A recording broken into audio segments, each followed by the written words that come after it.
What's up? It's Sierra LaFay. Welcome to my channel. So this is of course going to be another quick video.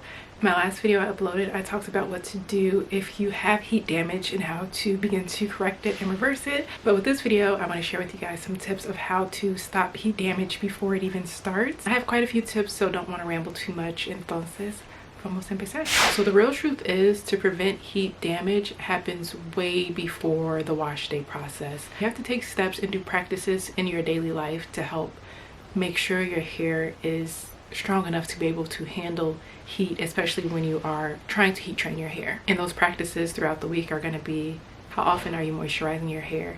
How much water are you drinking day to day?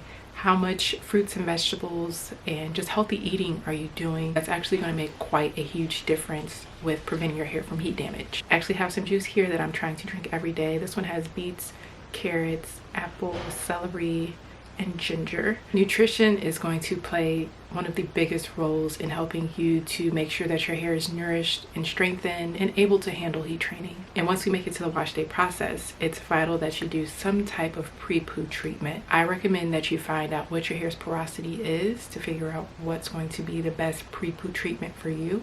I mentioned this in a recent video that I have high porosity hair, and I learned that putting coconut oil on my hair for at least 8 hours before I wash it is going to work wonders for my hair, after I've moisturized it underneath, of course. And I was also told by a professional hairstylist that the Olaplex 3 is really great for a pre-poo treatment to help with minimizing a lot of the damage that can be caused with heating tools. It's always good to do a protein treatment about once a month, once every 2 months, to help strengthen the hair. And then every single time that you wash your hair and condition it, do a deep conditioning treatment. That does not mean get something that says deep conditioner. It means to activate the conditioner that you put on your hair with indirect heat, whether that be you put the conditioner on your hair, put it in a shower cap, and then wrap a wet hot towel around your head for 15 minutes, sitting under a hooded dryer for 15 to 20 minutes, which is my personal favorite.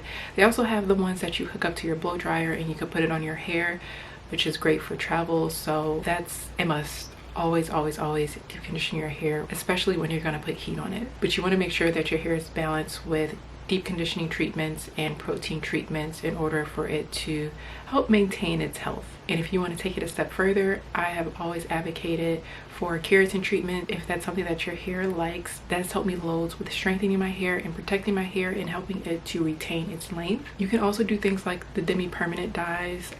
Revlon has one that's new that I love. It's a demi-permanent dye, so it adds color to your hair. It also adds gloss to your hair, and then it helps to condition the hair. I've tried it and I loved it. Hopefully I can show you guys a video of that pretty soon. And treatments like that help to give your strands protections for months at a time. That's why I love them so much. After you have your hair all washed out, you gotta use a leave-in conditioner. You gotta add some moisture back into those hair cuticles, and this is the best time because the hair is wet and it's just ready to receive whatever product you put in it. My personal favorite is the Mizani 25 Miracle Milk, and I mentioned to you guys recently that I did a campaign with the beauty brand, and that was the leave-in conditioner she put on my hair and she said was her favorite, and I was like, oh, it's my favorite too. So it is a great leave-in conditioner if you're looking for one. It doesn't leave your hair super heavy, which is something that I'm always taking into consideration when I'm putting product in my hair, because I don't want it to weigh it down.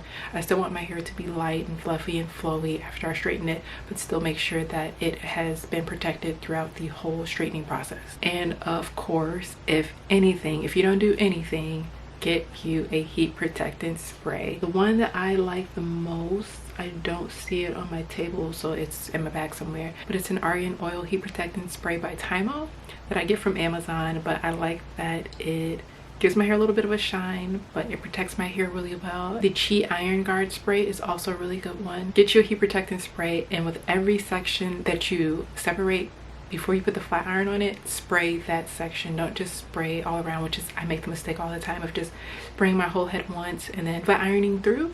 My beautician told me that you have to spray each section. You have to spray it a little far so that way your hair isn't drenching in it. And the last thing you have to consider are the heating tools that you use. I have 2 separate videos. I go a little in depth about the science of the hair and how what your blow dryer has in it kind of helps with preventing the heat damage. And then I also have a video where I go in depth about what your flat iron needs in order to help you prevent heat damage. And because I did a lot of research and made those videos very in detail, I feel like those are going to be just such gold for you to watch, because it's going to make this video way too long if I give you guys all the things that you need to know about your blow dryer and your flat iron. So I will leave those videos linked down below. If you have any questions, feel free to leave them in the comment section below. And if you have any additional tips with minimizing heat damage, feel free to leave them in the comment section as well. Hope you guys enjoyed this video, and until the next one, ciao.